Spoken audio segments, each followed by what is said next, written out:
photographed and talked about the challenge of getting their music and their message out to a mainstream market. But if I can't swim after 40 days and my mind is crushed by the crashing waves that we are. Set your mind at ease. Set your mind at ease from the pressure. Set your mind at ease. Won't you please set your mind at ease from the pressure.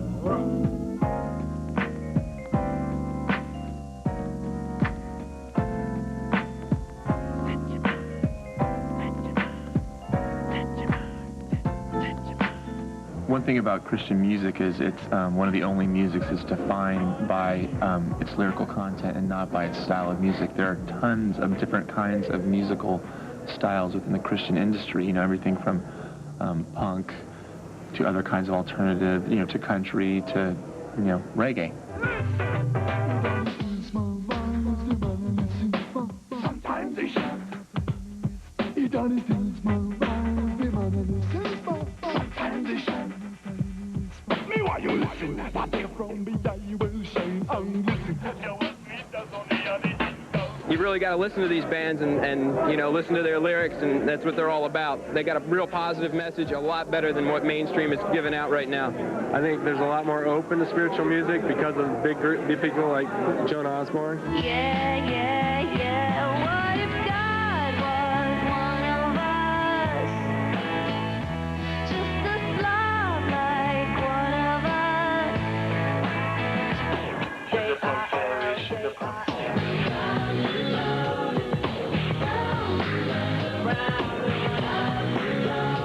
My voice is raw, my lyrics is raw. I keep it hardcore like you never saw you wanna be.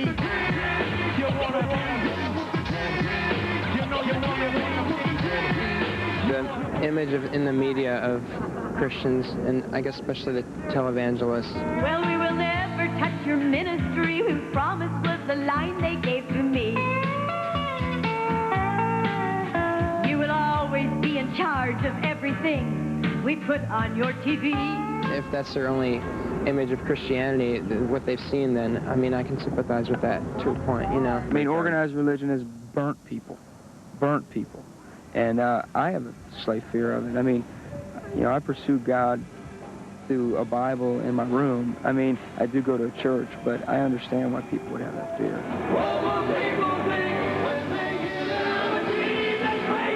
What will people do when they find out it's true? I don't really care if they label me as Jesus. There ain't no disguising the truth. I think we're finding out that our peace comes from the inside.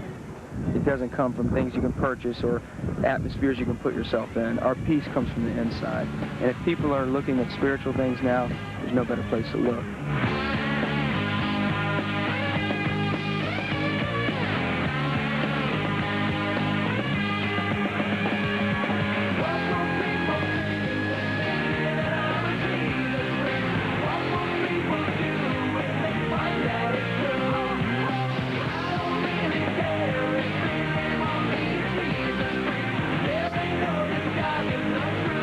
I just think if a major label wants to be serious about leading the music industry, they need to be in Christian music because they think it's a future genre of music that's going to be very, very big. EMI was the first to acquire a Christian record company, and it happened to be Sparrow. And at the time, Stephen Curtis Chapman, and pretty much still so, was our biggest selling artist.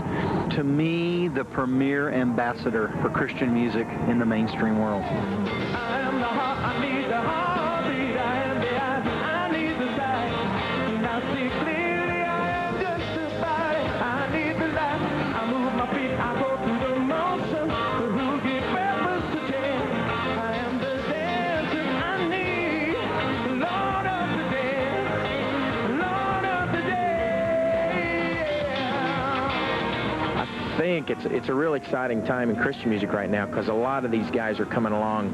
So many people are surprised to find out that there's, you know, there are rap groups. I mean, there's a group tonight on called A1 Swift. I mean, this is not vanilla rap. This is like the real deal. This is, you know, these are guys that are, you know, that grew up on the street, you know, but they have a relationship with God that's made a change in their life, and that's what they rap about and talk about. And it's believable, and it's the real deal. Once I met the Lord, it was on, and I got a double dose of the formula. When what to say, what to say. Come on, everybody in the house. Hey! Hey! What are you guys doing? How you doing, guys? Good to see you. Have y'all been sound checking? Yeah. Cool. Audio Adrenaline, they're going to be opening on my next tours.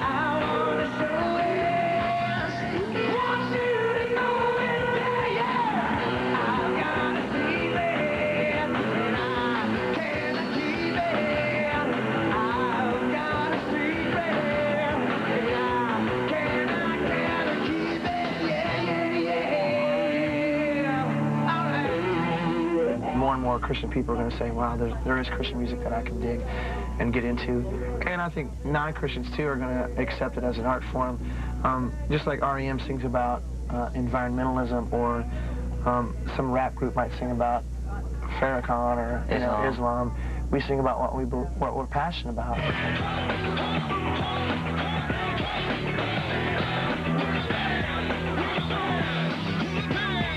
It's all about love, really. Yeah. That's the biggest thing, and we miss it a lot of times. That's what the gospel is, and that's what the world's looking for. And it gets so tainted and so screwed up by the church over the years. It's weird. But hopefully there's a young generation of people, and Christian music can be a part of it, that tells people the truth about what Christ is, and it's love. Yeah.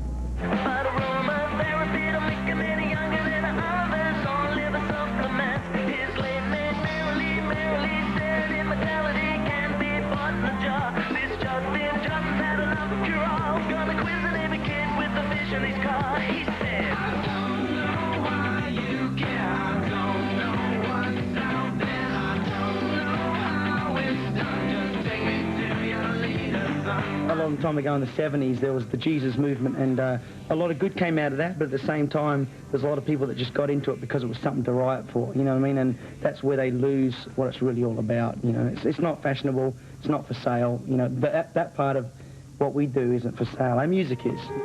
Casting down our ways and sin, and guilt that overthrow me. If I can swim after 40 days and my mind is crushed by the crashing waves of me, I'm so high that I cannot follow me over. You know, technically, yeah, they are a Christian band, and we don't necessarily feel of it that way because it wasn't presented to us that way. We took it over when it has started crossing over. The difficulties of us presenting it in the way that maybe the band was originally conceptualized is that there's usually a knee-jerk reaction from people who don't participate in the Christian music movement. It's kind of asinine to say, well, I'm not going to listen to that music because it's Christian, you know? I'll listen to music because it's good music. First of all, we're music listeners as much as we are musicians, and half the music I listen to, I don't agree with their stance on life in general, but it's still good music. So I think we struggle to get to the point where people are just listening to us for the mere fact of our music, you know, even if they don't agree with necessarily what we're about. It was only the sisters on the launch as they lay. The brothers was gone, cause last night there was a raid. And when I got there, they was taking out the seas, lighting up, and it was hard enough to make a man bleed. One of the man there said, do you get high? I shook my head and said, the Holy Spirit is my third eye. He raised his eyebrows and looked at me strange. I said, I used to be like that, but now my life has changed. Say if I'm working with Change now, and if you can remember, his lyrics are, he's not hiding, or she's not sugarcoating that, you know, he's talking about Christ. He's pushing the fact that, you know, my lyrics are about God and what he's done in my life and what he can do for you. So some radio stations are that's like taboo to them. They don't want to touch it. You know, it's almost like you need a stamp on it saying explicit, spiritual lyrics, parental advisory, you know what I mean?